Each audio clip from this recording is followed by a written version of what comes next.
prête. Voilà. Alors, vous avez vu que j'ai annoncé comme thème de cet exposé une question épouvantable qui est qu'est-ce qu'une langue? C'est extrêmement prétentieux, bien que finalement beaucoup de réponses existent, beaucoup de gens se sont déjà lancés dans une réponse à cette question immense. La question est trop vaste, mais elle... Oui. Je suis pour rien. Ah, c'est le technicien là. 2 points en moins pour le paradis. Bon. Mais cette question très générale, le Picard est un cas intéressant pour y réfléchir. C'est pour ça que ça m'a paru pertinent. Et alors, je vais à la fois agiter des notions et des questions très générales et en même temps prendre des exemples et surtout vous faire confiance pour trouver des exemples en vous-même sur la base de votre expérience. Alors, le point de départ, c'est les réponses qui ont pu être données à cette question, qu'est-ce qu'une langue ? Couramment, on suppose qu'une langue, c'est ce qui se trouve dans un dictionnaire, ou dans un dictionnaire plus une grammaire, en tout cas dans un livre. C'est pour ça qu'on demande toujours beaucoup aux livres, et nous en sommes toujours déçus, parce qu'une langue, c'est pas ça. C'est pas ce qui se trouve dans un bouquin. On s'imagine que la langue est une sorte de code, et il est vrai que le code de la route se trouve ramassé dans un livre. Mais la langue n'est pas non plus un code. Et on va voir pourquoi c'est beaucoup moins fixe qu'un code. C'est beaucoup moins clair et univoque qu'un code. Bon. Les enseignants utilisent souvent le terme code pour la langue, et ça me paraît une erreur, vraiment une regrettable erreur. Ce qui est suggéré en plus, c'est qu'un code doit être écrit. Et on se figure souvent, couramment, que une langue, c'est principalement écrit. C'est quand elle est écrite que c'est une vraie langue. Ce qui, bien entendu, regardez la carte du monde, la grande majorité des langues qui existent dans le monde ne sont pas des langues écrites. Toute une armée de linguistes qui a travaillé depuis un moment, et il en reste quand même encore un bon nombre qui n'ont jamais eu la chance d'avoir une description écrite de ces langues. Et de toute façon, même les langues qui ont été décrites par écrit existaient bien avant qu'on les décrive. Donc, de plus, quand on décrit une langue, c'est toujours très simpliste, très résumé. Ce qu'on peut expliciter du fonctionnement de la langue. La langue, elle est toujours beaucoup plus compliquée, beaucoup plus fine. Tout ça s'applique aussi bien au Picard d'ailleurs. Les descriptions dont nous disposons ne sont pas vraiment ce qu'on appelle la langue. À chaque fois, c'est une description, une autre description, une autre description. Et de plus, on peut se figurer aussi que la langue, c'est ce qui figure dans la masse des textes. Et donc, par exemple, pour le Picard, on a réuni une base de textes. Alors, on a actuellement quelques centaines de bouquins dans une base informatique, en se disant qu'on a certainement la langue là-dedans. La langue va toujours dépasser ce genre de masse. Et même si on la multiplie par 10 ou par 100, je pense par exemple à la base qui existe pour la langue française, où il y a environ 220 millions de mots. On a mis là-dedans 4000 œuvres littéraires qui contiennent 220 millions de mots, mais on trouve toujours dans la langue des tournures qui n'existent pas dans la base. Ça s'appelle franc-texte. Eh bien, franc-texte nous laisse toujours des insatisfactions, si vous voulez. Bon, la langue n'est pas non plus là-dedans. Et en plus, si la langue était strictement enfermée dans une masse de textes déjà existants, ça voudrait dire qu'on ne peut pas inventer quoi que ce soit de nouveau. D'une part, c'est une perspective bien sombre, et d'autre part, vous sentez bien que ça n'est pas réaliste. On peut toujours inventer des choses nouvelles, et même des formes de langue nouvelles. Non seulement on peut toujours inventer, mais on le fait tous les jours. Toute langue vivante change en permanence. Bon, le picard qu'on parle aujourd'hui, ce n'est pas le picard qu'on parlait il y a un siècle. Il y a un certain nombre de choses qui ont sérieusement bougé. J'entendais l'autre jour quelqu'un qui m'a fait sursauter et qui m'a dit « Oui, je suis du Vimeux ». Mais quel accent du Vimeux! Un accent vraiment très très marqué. Parce que c'est quelqu'un qui n'a pas vécu dans le Vimeux depuis 50 ans. Il n'a pas vécu l'évolution. Il a gardé le parler picard de son enfance et c'était très surprenant, vraiment. Bon. Donc voilà, différentes façons courantes de se représenter ce que c'est qu'une langue. Et ça n'est pas satisfaisant. Alors, qu'est-ce que les théoriciens ont apporté de plus? Donc je vais passer en revue, et vous voyez bien comme ça va être une vue cavalière, les conceptions théoriques qu'on a pu avoir de la langue. Les Grecs ont beaucoup discuté pour savoir si c'était un fait naturel ou si c'était une convention qui se passe en société. Et c'est très important parce qu'ils ont déjà hésité finalement entre une langue qu'on aurait dans la tête ou une langue qu'on aurait entre nous en société. Ce qui est, sont les termes du débat que je vous propose en parlant d'une réalité sociale de la langue. Au siècle classique, à 17e, 18e siècle, donc je passe très très vite, on a considéré la langue comme la langue, toute langue, comme l'expression de la pensée. Donc, quand on étudiait une langue, on étudiait la pensée directement. Et inversement d'ailleurs. Quand on faisait de la logique, ça nous apprenait des choses sur la grammaire. Vous voyez ? Bon. Alors, il se trouve que quand les chercheurs étaient d'une langue, c'est cette langue-là qui représentait mieux la pensée. Et il y avait beaucoup de chercheurs en France, ce qui fait que, par exemple, en français, l'adjectif se met surtout après le nom. Hein, on dit la chaise rouge. Et ça prouve bien que la pensée commence par penser la chaise, puis ajoute une qualité qui est rouge. Bon. Donc, la pensée procède exactement comme la langue française. C'est extraordinaire quand même. Et ces chercheurs, qui n'étaient quand même pas des crétins, étaient convaincus que ça prouvait que la langue française est la langue humaine. Hein, l'expression de Rivarol, la langue humaine, qui a été reprise récemment là, par je ne sais plus quel Olybrius. Donc, la langue humaine, la langue de la raison, etc. Parce que ce qu'on pensait, c'était forcément conforme à la grammaire. Vous voyez, il y avait quelque chose de... Voilà. On appelait ça la grammaire générale, hein, donc depuis Port-Royal jusqu'à Bauzet, etc. On a même considéré que la langue était un moyen d'accéder au cerveau, puisque vers la fin du XIXe siècle, on a découvert, c'était l'œuvre de Bréal en premier, des localisations cérébrales.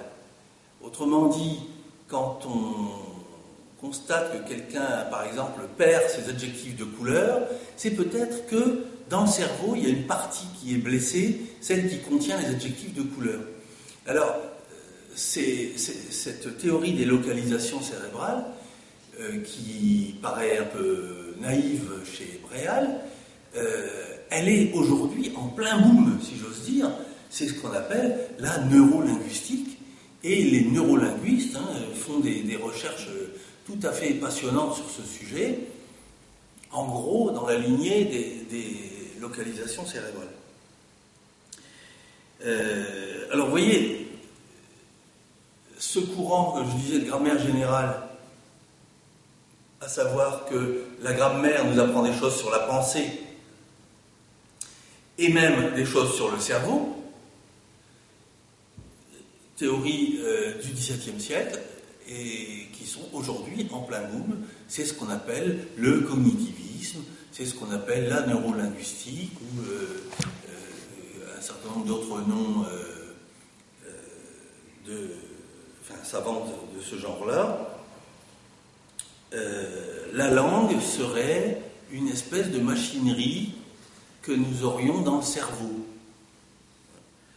Point, c'est tout. Dans beaucoup de travaux linguistiques, on parle d'une boîte noire. Voilà, il se trouve que je vois des sièges qui sont là, hein, et puis par ailleurs je produis la phrase les sièges rouges. Et on s'interroge sur qu'est-ce qui se passe dans la boîte noire, le cerveau étant explicitement conçu comme un mécanisme, plutôt la langue dans le cerveau étant un mécanisme. Voilà. Alors, même sans aller jusque-là, depuis un bon siècle, Saussure, qui enseignait vers 1906 à Genève, parce qu'il avait été refusé dans l'enseignement français, donc Saussure dit de la langue qu'elle est un système où tout se tient, c'est-à-dire que lui, ce qui l'intéresse, c'est, bon, ça se passe dans le cerveau, et il ne sait pas ce que c'est, mais il constate simplement que c'est très solidaire, hein, le système où tout se tient, et c'est une réalité abstraite, donc, un principe de classification, et nous en sommes, pour l'essentiel, encore là aujourd'hui. Hein, le système, avec les parties du système de la langue, ça reste aujourd'hui la base pour décrire une langue. Mais ce qui n'est pas réglé, c'est le rapport entre ce système formel, par exemple, en picard comme en français, on a masculin et féminin. Dans une autre langue, comme le turc, il n'y a pas masculin et féminin, il y a un seul genre. Dans d'autres langues comme le sango ou le swahili, vous avez non pas 2 genres ou 3, mais ce qu'on appelle des classes. Et donc vous avez toutes les langues à classes, avec 12, 14, 20 classes différentes, qui sont plus ou moins comparables à des genres. Et ça appartient à la langue.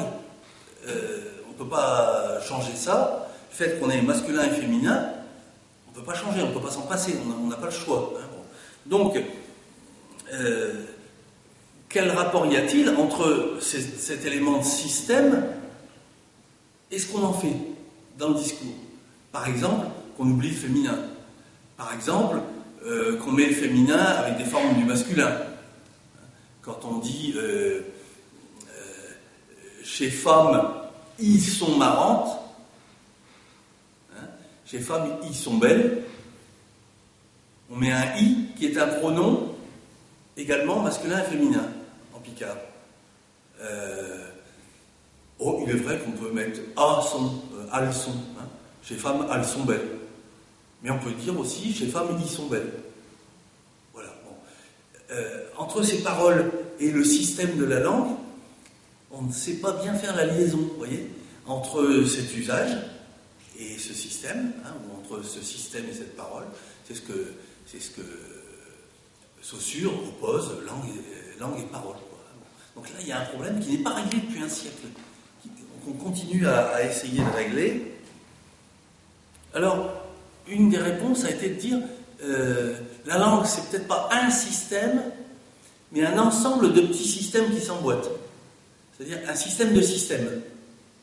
Alors déjà, ça permet toutes sortes de souplesses plus intéressantes pour faire de la description. Et tout ça, donc, excusez-moi de vous en avoir parlé, mais c'est précisément ce que je ne veux pas faire. C'est-à-dire que moi, je veux vous parler des pratiques sociales qui font la langue. L'approche sociolinguistique que je vous propose, c'est de dire une langue, ça contient du système, il n'y a pas de doute. Mon exemple masculin-féminin, là où les langues à classe, etc., ou système du verbe, etc. Bien sûr que ça contient des éléments de système, mais tout ça, c'est du système. Une langue, c'est ça, plus de la vie en société.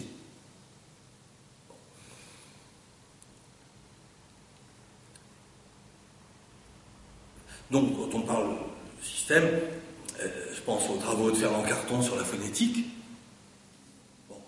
Le travail que j'ai fait sur la morphologie, le travail d'Alain Dawson sur la phonologie, les travaux de syntaxe, par exemple, de Julie Auger ou de Anne Dagnac, les travaux de lexicologie, tous les dictionnaires, les glossaires, etc. Tout ça, c'est extrêmement important pour décrire le système de la langue. Là-dessus, il faut ajouter aussi des travaux sur l'épilinguistique, c'est-à-dire ce que les gens pensent de leur langue. Il y a aussi toutes sortes de travaux sur ce sujet-là, par exemple ceux de Fanny Martin, des travaux de sociologie du langage. Quelle couche sociale parle, de quelle façon, à quelle occasion, etc. On peut approcher la langue aussi par la littérature. Comment est-ce qu'on utilise la langue, ou par les légendes? Quelles sont les créations de vocabulaire dans les légendes qui courent la région? Bon, tout ça, bien entendu, est nécessaire à la connaissance du Picard. Mais, donc tout ça, c'est ce dont je ne vais pas vous parler.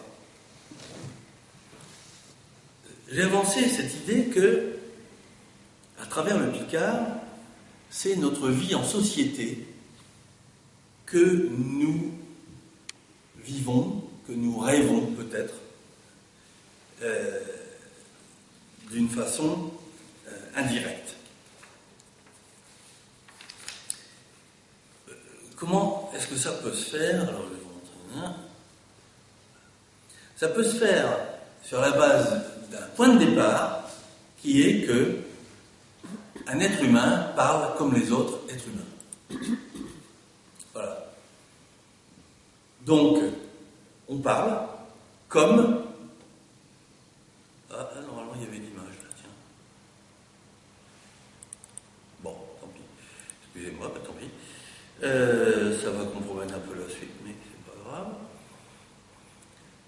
Un être humain parle comme ses copains. Il parle comme sa famille. C'est un mécanisme de base. Hein, on imite. L'enfant imite les grands. Il imite ses parents. Il imite ses grands frères et sœurs. Et c'est à la réplique près, à la phrase près. Hein, on répète. Hein. C'est copie conforme. Quand vous voyez des jeunes enfants, c'est copie conforme. Hein. Le deuxième, par rapport au premier, c'est copie conforme. Mais parmi les copains, quand on est plus grand, on continue. Quand on entre dans un métier, une spécialité, un milieu, on s'assimile au milieu, volontairement ou pas. En général, c'est pas volontaire, mais ça peut l'être aussi. Hein. Je fais attention de parler. Je sais pas. Je me rappelle que jeune prof, quand même, je faisais un effort pour parler comme un prof, quand même. Hein. Sans ça, les élèves ne pointent pas au sérieux, les collègues ne pointent pas au sérieux, l'administration ne prend pas au sérieux. Vous êtes un peu obligés quand même. Hein. Bon. On parle comme des jeunes aussi, quand on est jeune. Et quand on est vieux, on doit parler comme des vieux. Parce que sans ça, si on fait semblant de parler comme des jeunes, il y a du monde qui est prêt à se payer notre tête. Hein. Parler de jeunes, chacun de nous sait à quel point c'est risqué. Parce que même des gens de 18 ans qui se mettent à vouloir parler comme des gens de 12 ans prennent déjà des risques. Hein, et ça continue. Bon. On parle comme des modèles de prestige.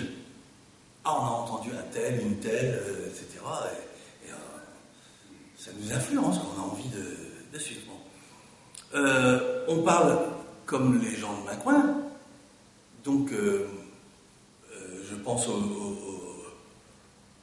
livre, au recueil plutôt de méthodes de langue de Paul Mayeux. Si t'es d'Ichy, parle comme Ichy.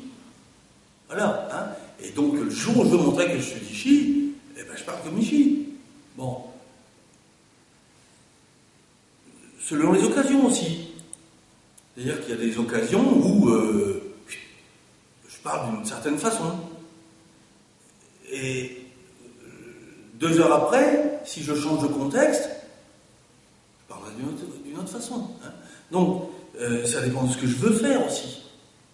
Je vais, je sais pas, donner un conseil à des jeunes dans une certaine façon de langue, et puis certaine façon de parler, quoi. Et puis, si je suis en train d'échanger des blagues avec les copains, ce sera dans une autre façon de parler. Hein, bon. On parle comme on imite. Bon.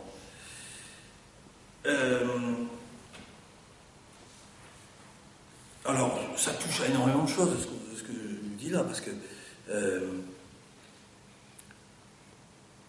par exemple, si je suis un homme, je parle comme un homme. Si je suis une femme, je parle comme une femme.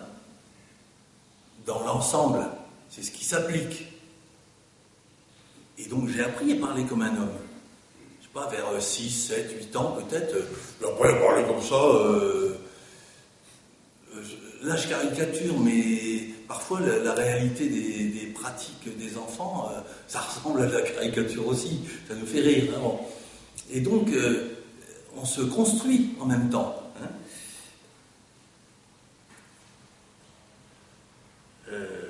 On n'est pas naturellement homme ou femme. Je reviens sur un sujet qui a fait couler un peu d'encre ces temps-ci. Hein. On a une certaine nature, mais on se construit une personnalité, évidemment. Bon. Et on se construit une existence sociale. C'est pas parce qu'on est né ici qu'on parle comme ici. C'est parce qu'on a des relations sociales avec les gens d'ici et qu'on veut avoir des relations sociales avec des gens d'ici. Hein. Ici, pouvant être partout où le hasard nous a fait atterrir à la naissance. Hein. Bon. Et donc, on peut le représenter d'une autre façon que par une liste. On peut représenter ça par un ensemble de sphères, vous voyez ? Et donc, on est là-dedans. Alors, les petits cercles autour, c'est des individus de prestige. Bon. Et puis, à part ça, ben oui, il y a le métier, les occasions, les générations, les lieux, les copains, la famille. Et nous appartenons à plusieurs cercles à la fois, toujours. Jamais nous n'appartenons à une seule catégorie à la fois. Et donc, parmi les multiples catégories qui sont nôtres, nous sommes tout le temps en train de jouer avec cette gamme.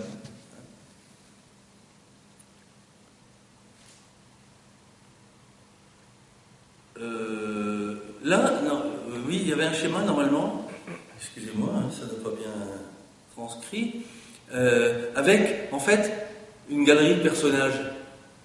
Selon le cercle où nous nous trouvons principalement, nous jouons tel ou tel personnage. Bon, un coup je suis prof, mais un autre coup je suis cycliste, et un troisième coup je suis grand-père, etc. Quoi. On prend des personnages différents. Mais c'est pas encore tout à fait satisfaisant, parce que on n'est pas une chose à la fois. On est toujours plusieurs choses à la fois, plusieurs... bon. Et donc l'image suivante, je ne sais pas si celle-là va apparaître. Oui, voilà. Donc ici, vous imaginez... c'est curieux comme illustration. Hein. Vous imaginez, j'avais trouvé un portrait avec plein de couleurs, un portrait multicolore, avec des petits losanges dans tous les sens. Pour dire, la multiplicité, elle est en nous, elle est toujours forcément en nous. Nous ne changeons pas d'un rôle unique vers un autre rôle unique. Nous avons toute une gamme. Bon.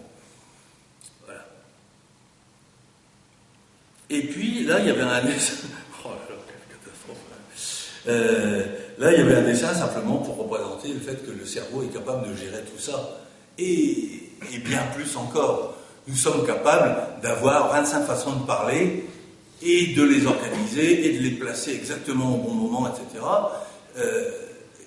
nous sommes tellement capables que toute l'humanité fait ça, depuis le plus jeune âge jusqu'au plus vieil âge. Bon. Et cette illustration-ci, c'est tout simplement le fait de... C'était un visage grimaçant, enserré dans un filet. Donc, nous avons plein de filets qui nous enserrent, nous sommes pris dans un réseau de normes. Voilà. Dans des processus normatifs. Et ces processus normatifs, donc je répète, nous sommes obligés de faire certaines choses avec une petite marge de liberté, mais... Alors il y a un linguiste célèbre qui a formulé ça en disant un prof n'a pas le droit de parler comme un loupard, mais un loupard n'a pas le droit de parler comme un prof. Si le loupard se met à parler comme un prof, ses copains vont le ridiculiser et éventuellement pendant des années il aura la marque, quoi, la cicatrice, si vous voulez. Bon. Les filles et garçons, les groupes professionnels de toutes sortes, il y a une loi de langage. Même selon les fonctions, on peut prendre les performances des présidents de la République, là. Volontairement, un président de la République peut sortir du langage du président de la République. Bon. Et donc, De Gaulle se met en colère et dit « c'est la chienlit ». Personne ne lui a jamais reproché une faute de français. Ou une vulgarité, ou je sais quoi. Il avait fait exprès, il était en colère, c'était expressif. Bon. Mitterrand, avec son petit sourire, dans son bureau présidentiel plein de dorures, dit un jour à un journaliste « oui, mais je suis Chéban ». Donc, il sait parfaitement qu'il utilise un mot d'argot, et le petit sourire pour montrer qu'il le fait exprès, etc., ça fait classe même, personne ne lui a jamais reproché. Bon. Par contre, quand c'est pas fait exprès, alors là, c'est une honte. C'est-à-dire que le personnage sort de ce qu'il doit à sa fonction. Et c'est le cas de Sarkozy, disant spontanément, alors on peut aimer la spontanéité aussi, mais disant spontanément à quelqu'un « casse-toi pauvre con ». Et ce « casse-toi pauvre con » était contradictoire avec le rôle du président de la République, c'était vraiment une erreur. Ou une sorte d'indignité, quoi, si vous voulez.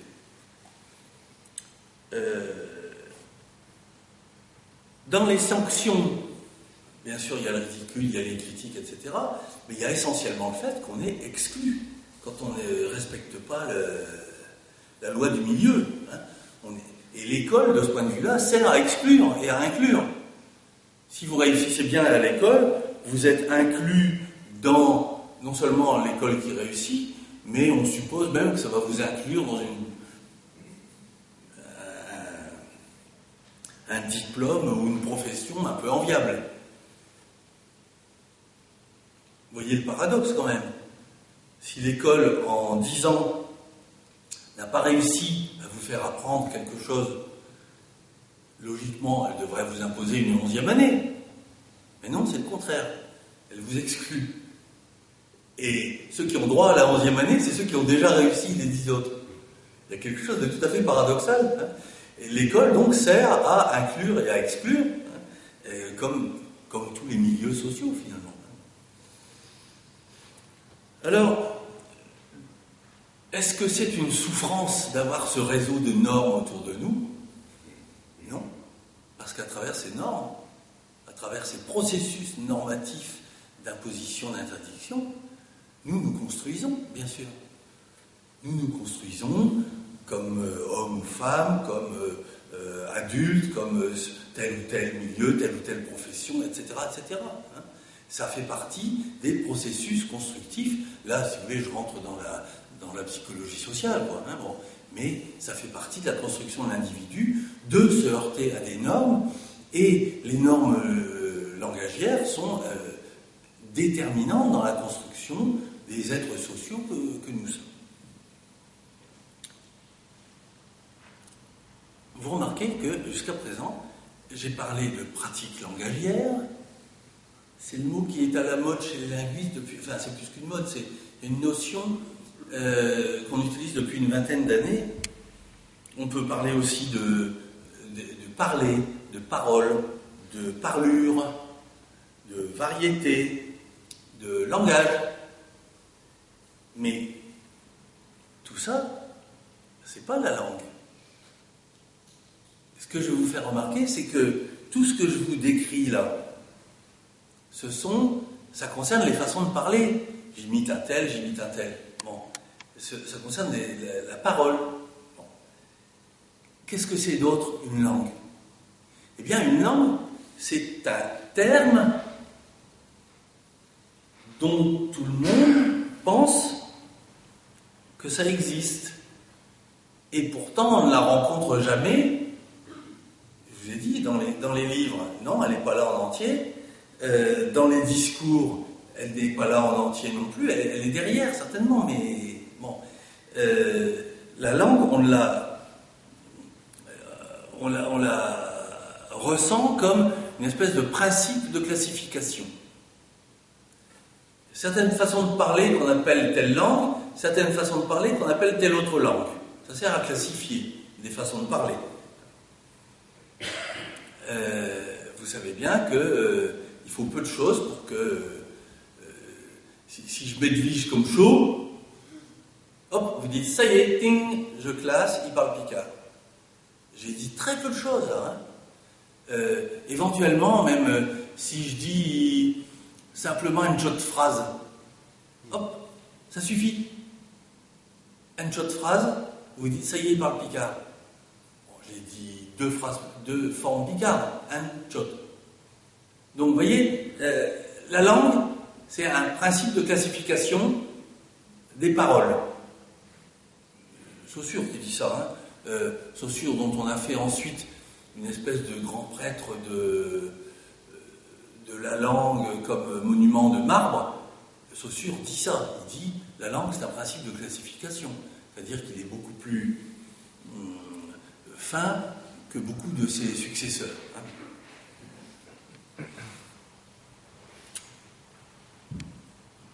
Donc il faut que ça fasse... On parle de langue quand c'est une langue aux yeux des gens.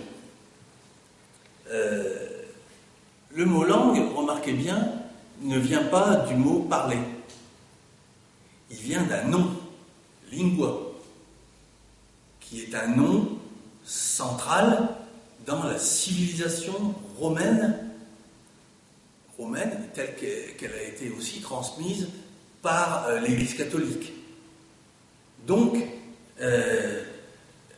on peut faire l'hypothèse que cette notion mystique, après c'est devenu la langue de la Bible en plus, traduite en latin, et de la religion dans son ensemble, on peut faire l'hypothèse qu'il y a une espèce de mystique de la langue qui accompagne la notion langue.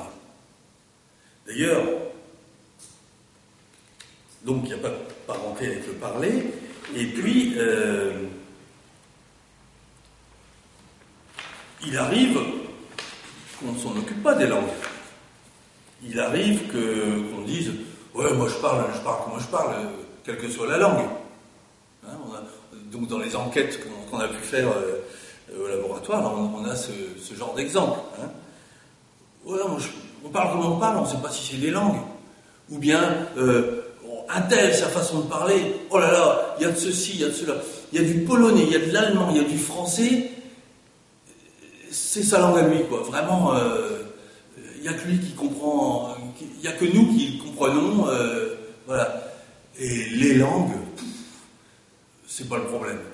Donc vous voyez, il arrive qu'on s'en passe des langues. Il arrive aussi qu'on comprenne des choses très différentes. Par exemple, dans la thèse de Fanny Martin, qui va être soutenue prochainement, Fanny montre que en fonction des lieux et des espaces où les gens se rencontrent, parlent, etc., on n'a pas la même idée de la langue picarde et de la langue française d'ailleurs. On n'a pas les mêmes idées selon les endroits où on se trouve. On n'a pas la même représentation. Donc ça, on va essayer d'en rendre compte.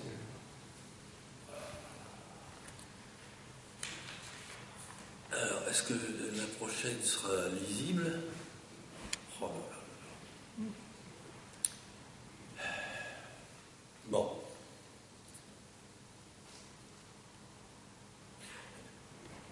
Et donc, vous voyez que là, je suis en train de parler des langues pour les gens. Bon.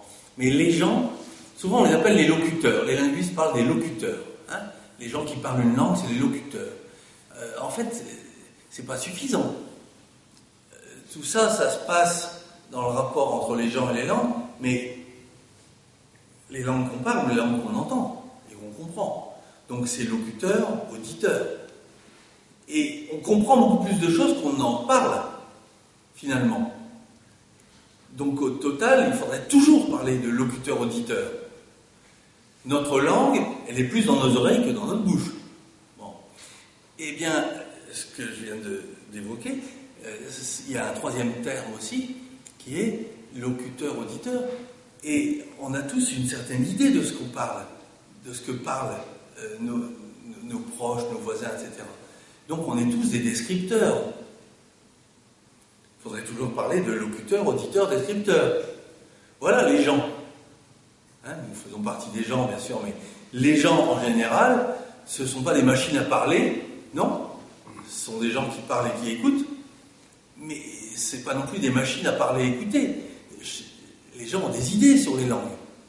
Hein, donc ils sont descripteurs de langue également. Bien. Alors, je vais vous proposer quelques schémas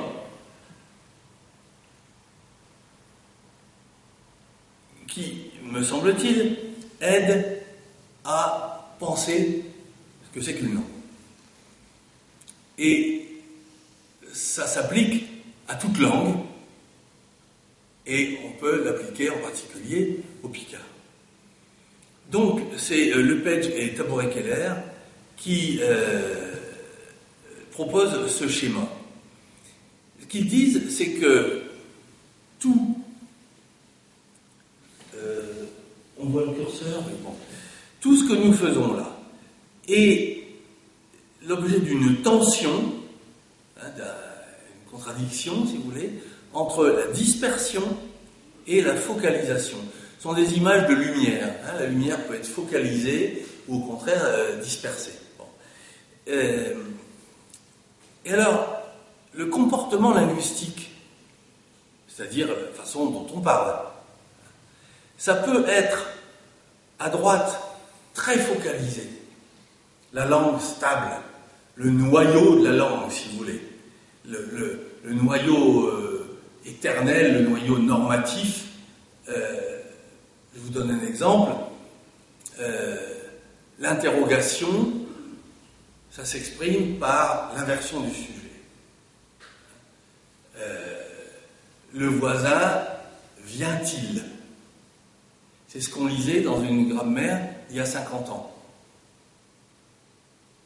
Aujourd'hui, on apprend qu'il y a 3 façons de le dire.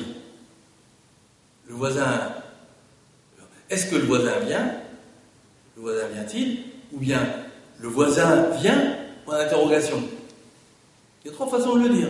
Mais il y a 50 ans, on avait une conception beaucoup plus focalisée de la langue. Mais à l'opposé, il y a aussi ce que les auteurs appellent pidgin momentané. On fait feu de tout bois. On s'exprime, c'est ça le principal. Et tant pis si c'est pas le noyau de la langue. Bon. Et donc on va trouver toutes les tournures qu'on voudra. C'est qui vient? Alors le voisin, il vient. Alors le voisin, il vient. Hein, il vient-il? C'est qui vient? Qui vient? Qui que c'est-il qui vient? Etc. Vous voyez, toutes ces tournures-là, je peux vous en inventer encore une douzaine, parce que la langue nous permet ça. C'est pas hors de la langue, bien sûr, mais c'est hors du noyau, en particulier normatif, correct, si vous voulez. Autrement dit, dans mes pratiques, je peux parler de façon plus ou moins focalisée, ou plus ou moins dispersée, plus ou moins inventive. Je peux inventer toutes sortes de choses dans la langue, du moment qu'on me comprend. Bon. Eh bien, dans les livres qui décrivent la langue, ou dans les discours qui décrivent la langue, vous avez la même chose. Soit une grammaire complètement abstraite, très focalisée, soit des descriptions très variantes selon le contexte. Je vous donne un exemple. Picard, j'ai déjà pris tout à l'heure en fait. Chez femmes, ils sont rétuses. Bon. Voilà une espèce de grammaire noyau. En picard, le pronom est indistinct pour le masculin et le féminin. Chez femmes, ils sont. Bon. Attention, faut pas rigoler avec ça, on n'a pas le droit de bouger de là. Bon. Autre façon de décrire le picard, c'est, oui, en picard, on peut avoir chez femmes, ils sont rétuses, ou bien chez femmes, a sont rétuses, ou elles sont rétuses. Là, je viens de vous citer 3 façons de le dire, 3 façons de le dire qui sont bien picardes. C'est-à-dire que quand je vous dis ça, moi, je conçois le picard d'une façon un peu plus large, un peu plus dispersée, un peu plus souple, inventive, adaptative, etc., etc. Eh bien, croyez bien que l'exemple que je vous donne là, c'est l'exemple d'une dispute précise et vécue. C'est-à-dire que un collègue m'a dit « Ah non, attends, moi j'avais dit chez femmes à son rétuse », et puis un collègue m'a dit « Ah non, attention, en picard on dit chez femmes ils sont », comme s'il y avait une seule façon de dire, très focalisée. Et moi je disais « Bon, il y a 2 façons de dire. » Bon. Et d'ailleurs, en plus, je trouve dans la littérature les 2 façons de dire, effectivement, ou les 3 ou les 4. Donc vous voyez, on a des débats, tout ça. Alors, remarquez bien l'intérêt de ce schéma-là. Les auteurs parlent uniquement de comportement linguistique, mais on peut ajouter un 3e étage. Parce que ces histoires linguistiques-là, ça s'applique très bien au groupe également. Vous faites partie de mon groupe ou vous ne faites pas partie de mon groupe? C'est quoi mon groupe? Ça va être les vrais de vrais, là. Le noyau dur, le noyau pur du groupe. Ou bien ça va être tous ceux qui se présentent. Ou presque. C'est quoi un Français? C'est quoi un picard? Un picard, ça va être quoi? À droite, ce sera très focalisé, ce sera un vrai picard, fils, petit-fils, arrière-petit-fils de picard, né ici en Picardie, les picards à racines, les picards authentiques. Vous voyez, bon, cette conception, franchement, en Picardie, je la rencontre très très peu. Mais en France, contre, il existe des gens qui disent les vrais Français, les Français authentiques. Il y a des gens qui disent ça. Je ne cite pas de nom, parce que je ne cite pas de nom. Donc, il y a des gens qui parlent des vrais Français. Il y a peut-être des gens qui parlent des vrais Picards aussi. Mais justement, pour les Picards, c'est différent, et c'est ça qui est intéressant. Et puis, à gauche, donc, qu'est-ce que c'est le groupe des Français? C'est les gens qui vivent en France. Et voilà, et donc vous avez un tas de gens qui vivent en France, donc qui sont français au sens de la colonne de gauche, et puis voilà, c'est tout. Et c'est normal, si vous voulez, qu'il y ait cette tension entre focalisation et dispersion, parce que ça fait partie de la vie de tous les groupes. Tous les groupes ont un problème de délimitation, et tous les groupes s'affrontent à ce genre de critères. C'est exactement la même chose que pour les langues. Qu'est-ce qui est picard, qu'est-ce qui n'est pas picard? C'est il y a une analogie extraordinaire, si vous voulez, entre ce qui se passe pour les langues et ce qui se passe pour les groupes humains.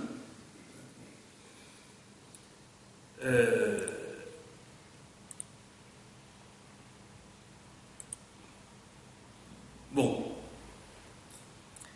Donc, dispersion, vocalisation. Et alors, si on applique ça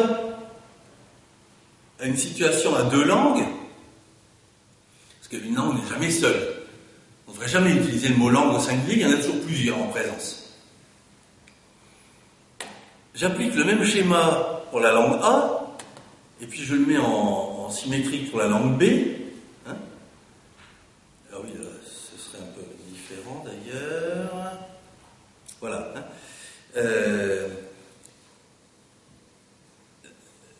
Ce qui est intéressant, c'est ce qui se passe ici au contact entre les deux. Parce que ça va être une zone floue. Quand vous avez un modèle souple et dispersé d'une langue, et la même chose pour la langue voisine, ça va être très flou. Et ça explique, si vous voulez, ça décrit, ce genre de schéma décrit le fait que dans notre région, le contact entre picard et français, c'est assez flou parce que on est dans un français très souple et dans un picard également très souple, ce qui fait que on a ici une zone de transition particulièrement souple. Alors souvent on appelle ça de l'dravi, mais de l'dravi chez Perrotteuse, on imagine dravi comme mélange de deux corps purs. On prend du seigle, on prend du froment, on les mélange. On va avoir rien que du seigle et du froment. Puisque dravi, ça désigne un fourrage mélangé. Bon. En réalité, dans les zones de transition, là, il y a beaucoup de choses qui sont soit de la langue A, soit de la langue B, soit indéterminées, souples au milieu, transitoires, bricolées. Ouais. Et donc, quand vous enregistrez des gens, vous observez la façon dont ils parlent, vous avez énormément de cas de conscience parce que on est dans le flou du milieu, si vous voulez. Et c'est normal, dans la mesure où on a des conceptions des langues qui ne sont pas rigides. Alors les seuls qui veulent absolument éviter le mélange, c'est ceux qui focalisent sur le modèle A et sur le modèle B. Alors est-ce qu'ils ont raison? Peut-être, peut-être qu'ils ont raison de bien séparer les langues, parce que ça aide chacune et chacun de nous à sentir, est-ce que je parle français, est-ce que je parle picard, et je ne mélange pas les deux. Donc notre ami Jean-Marie Braillon, par exemple, a une longue expérience de séances avec des enfants qui mélangeaient vraiment les deux langues, et son travail à lui consistait à donner des cours de picard, je dirais du picard focalisé, si vous voulez, afin que les enfants soient mieux capables d'utiliser du français focalisé. Et donc ces cours se passaient en collaboration avec les profs de français.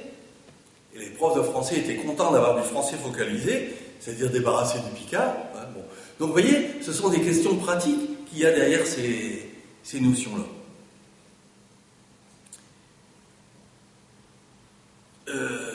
En particulier,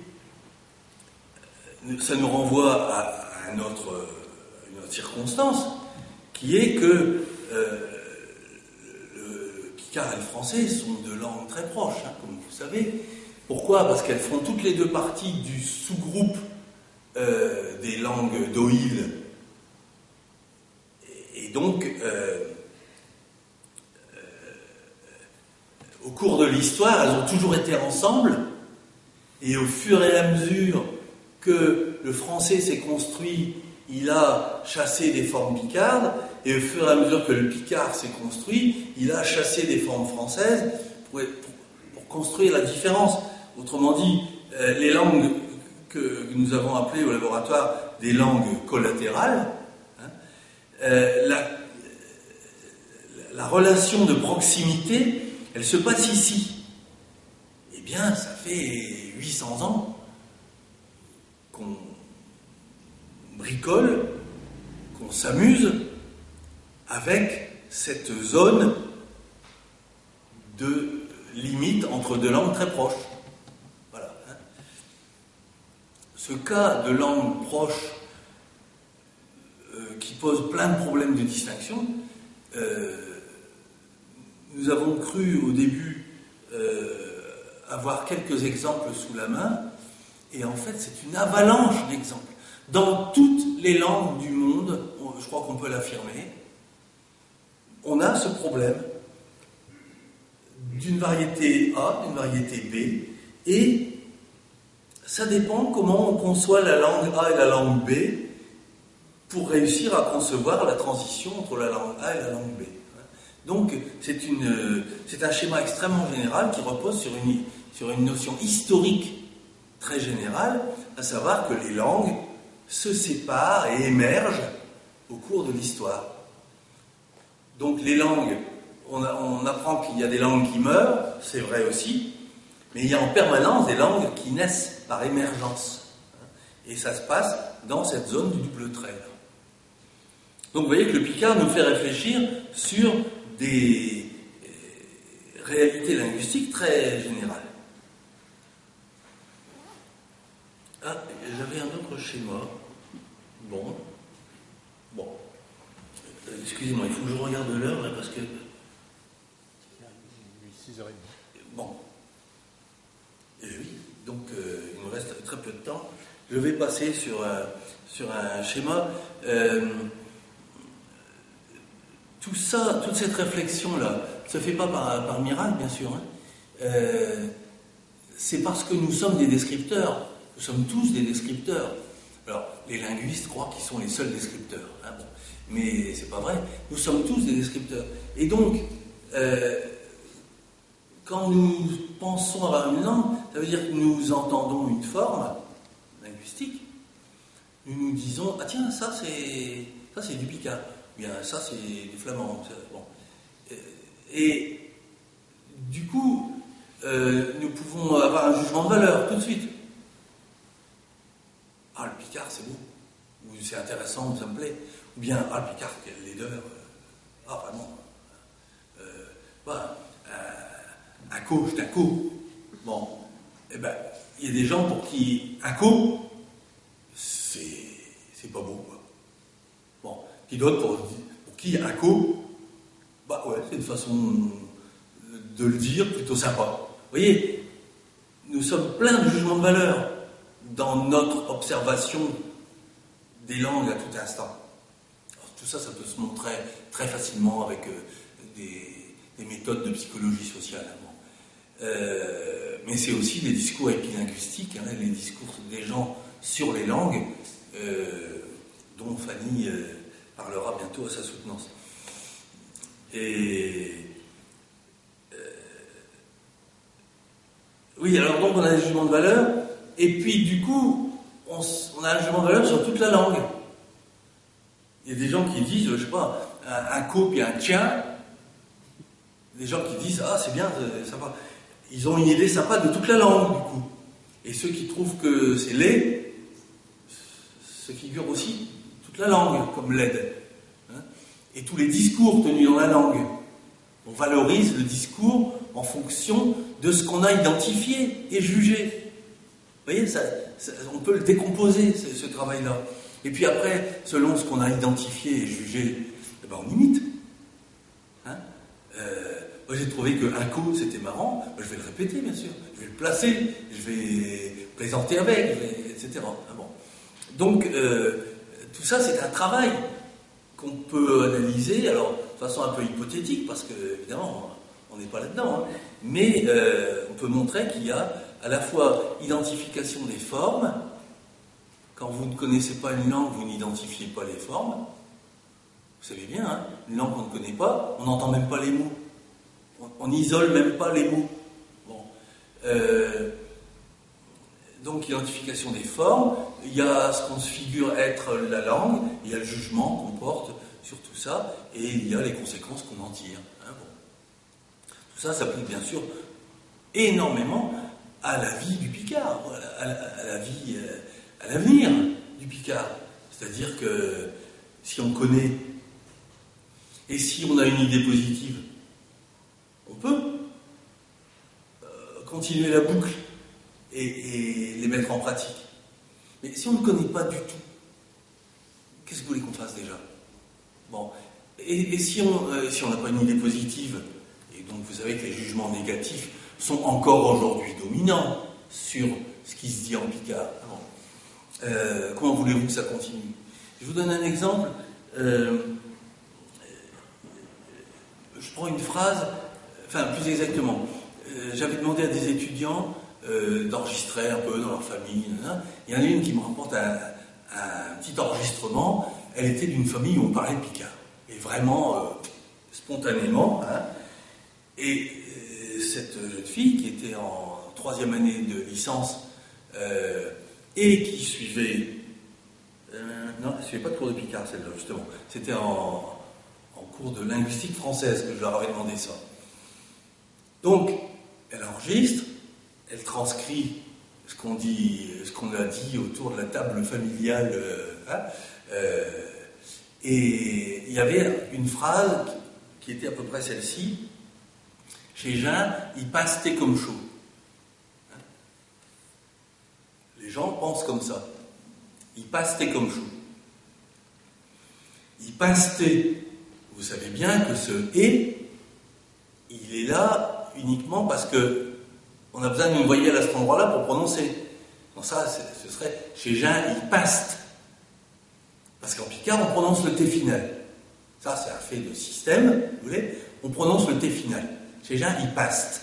Et s'il y a une voyelle, et s'il y a une consonne derrière, on est obligé de mettre une voyelle. On ne peut pas dire il passe comme chaud, donc on dit il passe comme chaud. Ce qui donne une espèce d'équilibre robuste au rythme de la phrase Picard. Eh bien, cette demoiselle a dit la personne a rajouté une marque expressive. Elle ne comprenait pas ce que disait son frère à la table familiale. Vous voyez, c'est quelque chose d'épouvantable quand on y pense. Forme tout à fait régulière de la grammaire Picard, elle l'entend et elle ne le comprend pas. Et c'est elle qui est licenciée en lettres, c'est pas son frère. Et pourtant, lui, il a une grammaire bien cohérente et elle non. Donc, vous voyez, ce schéma-là où on identifie les formes avant d'avoir le jugement, c'est une étape indispensable. J'évoque rapidement maintenant, encore 2 petits schémas. Je vais essayer j'ai emprunté à un chercheur qui s'appelle Robert Nicolai et son collègue Junkovic la notion du référentiel normatif. Alors, ça me paraît une des possibilités de décrire aussi la langue en rapport avec les locuteurs. C'est ce à quoi on se réfère quand on parle d'une langue. Si je vous parle de l'espagnol,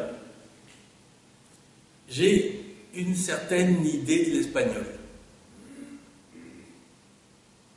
Je dois me figurer des choses. Alors en plus, si c'est une langue que je parle, ça ira mieux. Mais la langue que je parle, j'en ai la compétence, j'en possède le système, si vous voulez. Hein, donc, il y a un premier terme auquel je me réfère, c'est ce que je connais de la langue.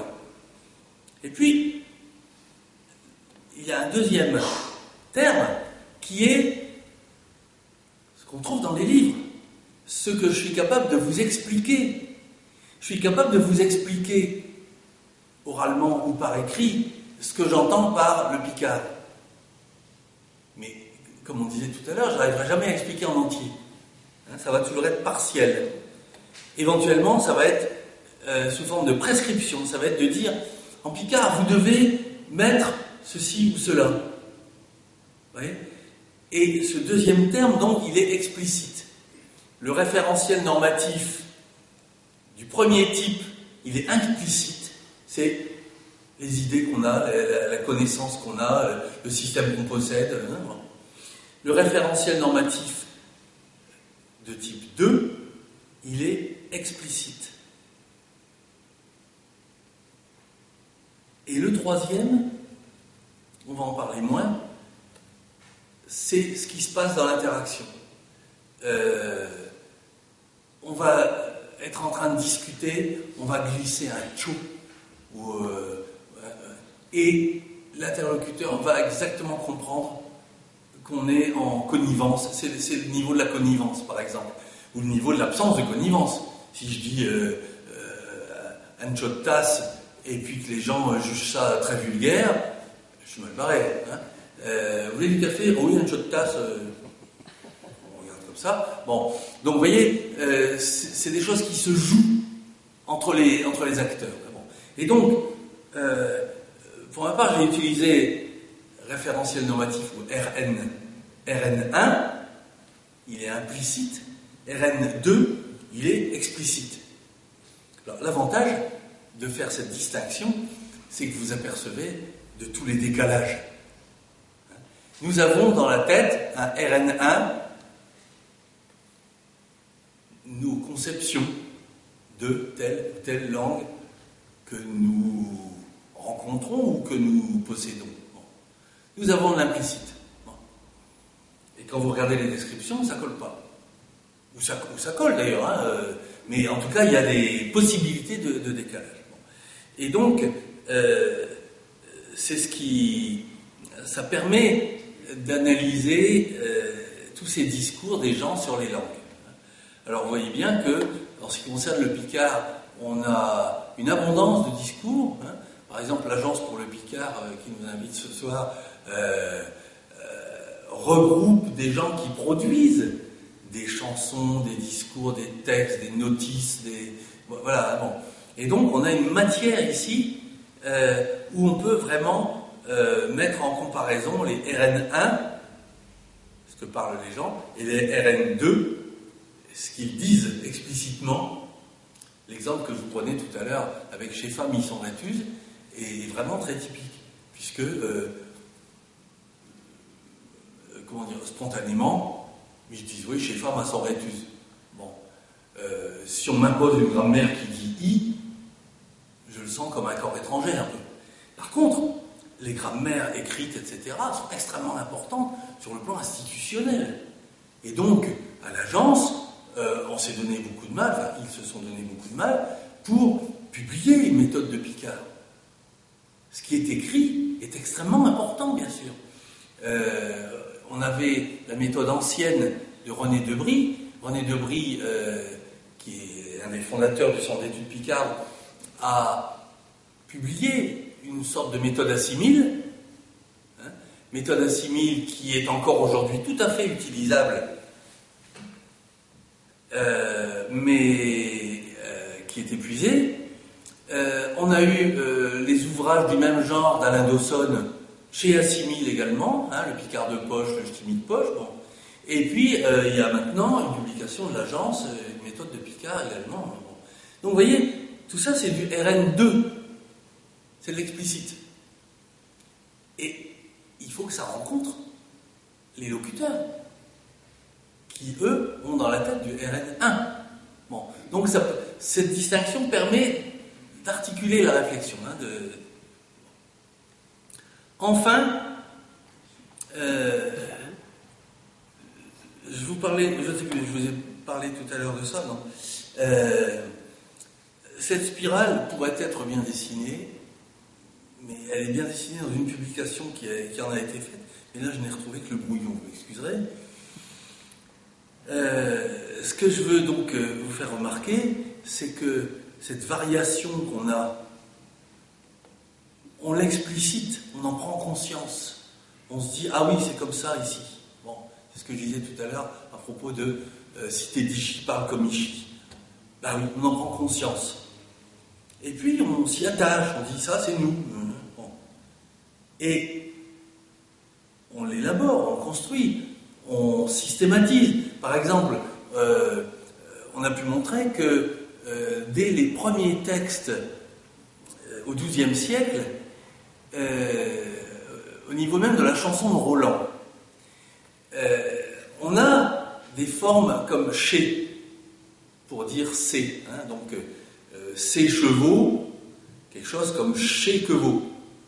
Bon, à ce moment-là, on ne sait pas très bien si c'est un démonstratif ou un article, comme c'est devenu ensuite en picard, chez. Bon. Au début, on ne sait pas très bien. Et puis, quand on regarde les textes du XVIe et XVIIe siècle, on s'aperçoit que les gens font systématiquement usage de la forme chez. Ce qui s'est passé entre deux, c'est que ça a été repéré. On a repéré que les picards font ça. Alors du coup, quand on se met à écrire des textes en picard, eh bien sûr qu'on met che. Vous voyez, c'est exactement ce qui se passe ici, élaboration-construction. Et les suivants, qui écriront picard, devront mettre che et chez, puisque ça a été produit collectivement comme ça. Et on arrive donc à une variété qui est... Alors, on va appeler ça patois, on va appeler ça picard, on va appeler ça de différents noms. Est-ce qu'on est vraiment sûr que c'est une langue? Il y a un moment, dans toutes ces langues-là, je vous rappelle quand même que entre le latin, une langue, et les 80 langues issues du latin que nous avons aujourd'hui, cette situation s'est reproduite donc 80 fois. Est-ce que c'est une langue? Est-ce que c'est pas une langue? On hésite un petit peu. Alors appelons ça une variété provisoirement. Eh oui, mais qui dit variété dit qu'on a conscience de parler une variété, c'est au numéro 6 là. On a conscience de parler une variété. Cette variété-là, c'est nous. Nous, on parle de cette variété-là, etc. Et puis, attention, on n'est pas des imbéciles, hein, et on y tient, et on l'aime. Hein. Alors, éventuellement, on peut dire, mi, ma pâteau, je l'équerre. Moi, mon patois, je l'aime. Mais souvent, on ne dit pas mon patois, je l'aime. On dit ma langue, je l'aime. Et là, on exige que ce soit appelé langue.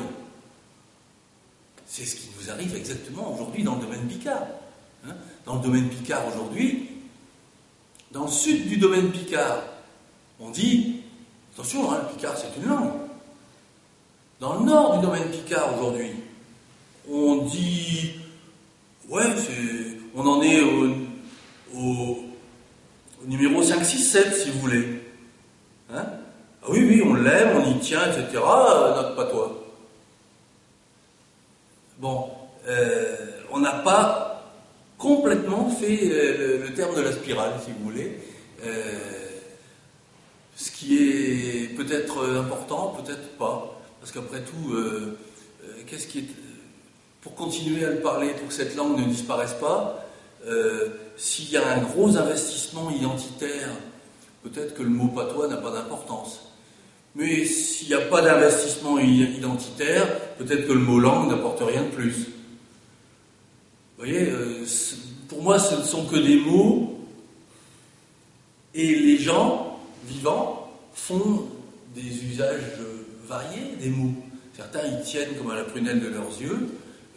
Les Occitans, si on leur parle de patois, ils en sont malades. Les gens du Nord, si on leur parle de patois, ils disent oui, on est content. Hein. Vous voyez, bon. Tout ça est très, très variable et varié. Voilà. Donc, je vais m'arrêter là. J'ai essayé de vous suggérer la complexité sociolinguistique, c'est-à-dire le rapport entre un système de langue et ce qui se passe dans la société, et puis quelques tentatives pour décrire des choses, quoi, si vous voulez. Hein. Et donc, c'est un travail en chantier, qui est forcément en chantier. Il n'y a pas de langue qui soit complètement décrite aujourd'hui, ça n'existe pas. Hein. Je veux dire, pour le français, vous avez quand même des armées entières. violent. Donc vous avez des armées entières de grammairiens et de cuistres en tout genre, de professeurs, de linguistes, etc., qui ont décrit le français comme ils ont pu depuis 4 siècles à peu près. Hein. Mais on est très très loin d'avoir tout décrit dans le fonctionnement de la langue française, évidemment. Hein. Surtout que la langue française continue d'évoluer, hein, comme tous les Jones le savent. Hein, parce que les Jones, par exemple, allez me décrire cette forme-là. C'est marrant, c'est très amusant. Tous les Verlan, les Arco, etc., ça vient enrichir la langue jour après jour. Il y en a sans arrêt. Hein, bon. Donc, on n'a jamais fini de décrire une langue. Et puis, de toute façon, on trouve des complexités absolument fascinantes, aussitôt qu'on creuse le fonctionnement du nom et de l'adjectif, par exemple, que ce soit dans n'importe quelle langue, on va toujours en trouver de la complexité. Donc, et ben pour le Picard, le travail est en chantier également, et on espère qu'il va continuer à être en chantier encore quelques décennies, et le fait que ce soit complexe est une chose fascinante pour les jeunes qui cherchent un sujet d'étude, qu'on se le dise. Voilà, merci de votre attention.